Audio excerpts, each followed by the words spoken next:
Ninja and Flannel. Today I have a Springfield M1A Scout Squad with the 18-inch barrel. I've had this for a few years now, put about 1,000 rounds through it. So I'm going to give you a 6-point practical review on the pros and cons that I have found about this rifle.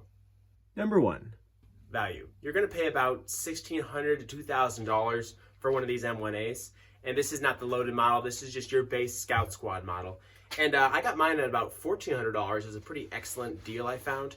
Also, you can get them with a rebate once in a while, where they'll come with 2 mags, a rail up here for your scope, and sometimes even a rebate for a discounted scope, which is pretty cool. So if you're looking for one of these, look around and you'll find a decent deal.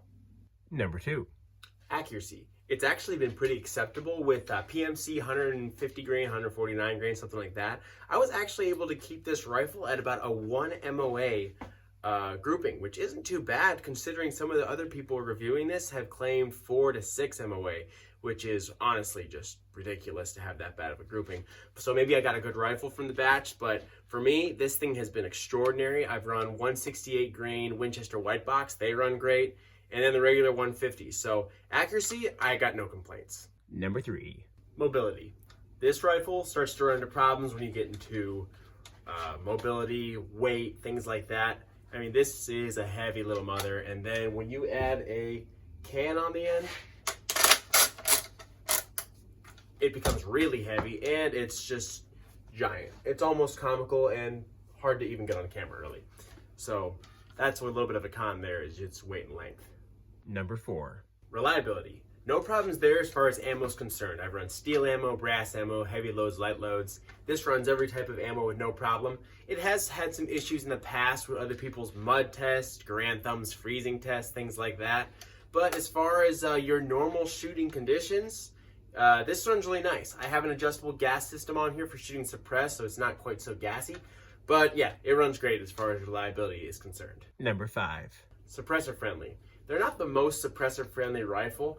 They got weird threads on here to begin with, so you have to buy an adapter, which means you then need to transfer your front sight post, and then you can put your muzzle device on. They're also way over gas, so you got to have an adjustable gas piston up here. But after that, it's not too bad, but it's not the most suppressor-friendly rifle.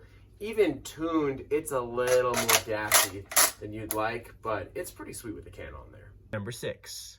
Optics. The M1A is excellent when it comes to optics. You've got a rail from factory right here. Mine came with this mount as well for putting a scope or an LPVO. You can put a red dot up front, red dot and magnifier. You could pretty much put any type of optic they make on this setup and it would do just fine. So I give it a 10 for 10 there. Versatility. The M1A really shines when it comes to the different things you can use it for. I've taken it wild boar hunting. You can shoot pretty far with it. It's not a bad mid-range rifle. The only place it's really going to suffer is close quarters.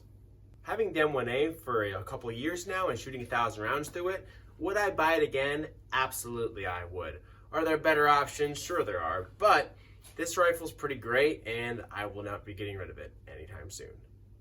Written and directed by the Ninja and Flannel. Like and subscribe.